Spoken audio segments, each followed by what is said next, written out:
Yes, well, a major part of my role, at least I see a major part of my role, is trying to get the message out about what we do here.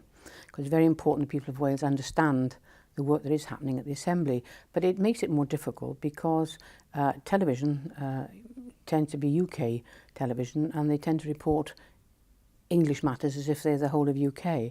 And that is a big problem because the people of Wales then don't understand what is actually happening here.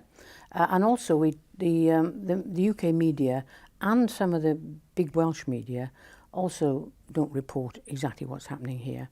And how do I get that message out? And it strikes me we have to go right down to the communities if we're going to be successful.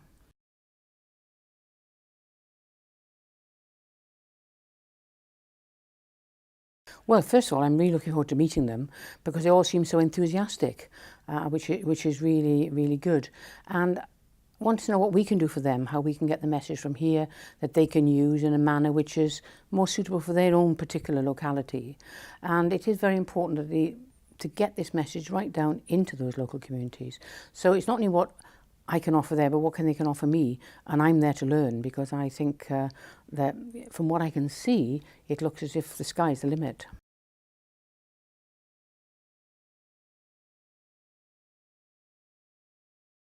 Well, I don't have problems, I have challenges before we start. So the challenge is it's very important that people of Wales understand what we're doing here, understand what we're doing here is very different than what's happening in England. Quite a number of things from health service, education, planning. And I think when they understand, they feel valued. They think that we do care for them. And that's what it's all about, is making sure the people of Wales appreciate the Assembly and what we do here.